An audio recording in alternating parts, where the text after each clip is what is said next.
দিবানিশি লুটপাট দেশের একমাত্র ভোলাগঞ্জ রূপয়ে, নেই নিরাপত্তা বাহিনী।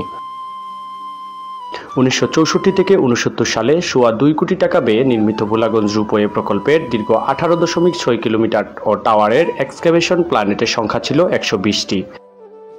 350 একর জমি নিয়ে গঠিত ভোলাগঞ্জের লোডিং স্টেশন বাংকার থেকে পাথর বাকেটে করে সরাসরি নিয়ে যাওয়া হতো পার্শ্ববর্তী উপজেলা ছাতকের খালাস স্টেশনে।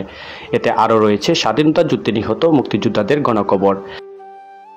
দেশের ঐতিহ্যের তারক ভোলাগঞ্জ রূপয়ে সংরক্ষিত এলাকায় দুর্বৃত্তদের লেলুপ দৃষ্টির কারণে বিলীন হতে চলছে স্থাপনাটি। দিনরাত লুটপাট হচ্ছে রূপয়ের মেশিনারি পার্টসের গুরুত্বপূর্ণ মালামাল, গাছগাছালি ও আসবাবপত্র।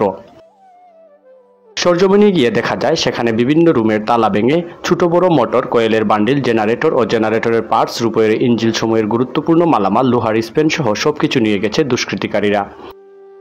তারা বাংকারের মসজিদের মাইক, ব্যাটারি, ফ্যান সহ সব ধরনের মালামাল লুটপাট হয়ে গেছে। এছাড়াও দিনে দুপুরে কেটে নেওয়া হচ্ছে বড় বড় গাছ। গত 5 আগস্ট সেখানে কোনো হামলা হয়নি, কিন্তু পরদিন থেকে লুটপাট শুরু হয়, যা এখন পর্যন্ত চলমান। আরএনবি সূত্রে জানা যায়, গত 6 আগস্ট রাত 9টায় একদল দুর্বৃত্তরা হামলা চালায় রূপয়ের নিরাপত্তা থাকা আরএনবি সদস্যদের উপর। এ সময় সেখানে দায়িত্বে থাকা আরএনবি সদস্যদের মারধর করে তাদের মোবাইল, টাকা পয়সা সহ এমনকি ছিনিয়ে নেওয়া হয় অস্ত্র। মারধরে বেশ কয়েকজন আরএনবি সদস্য আহত হন। পরে হামলাকারীরা নদীর পাড়ে অস্ত্র ফেলে চলে যায়।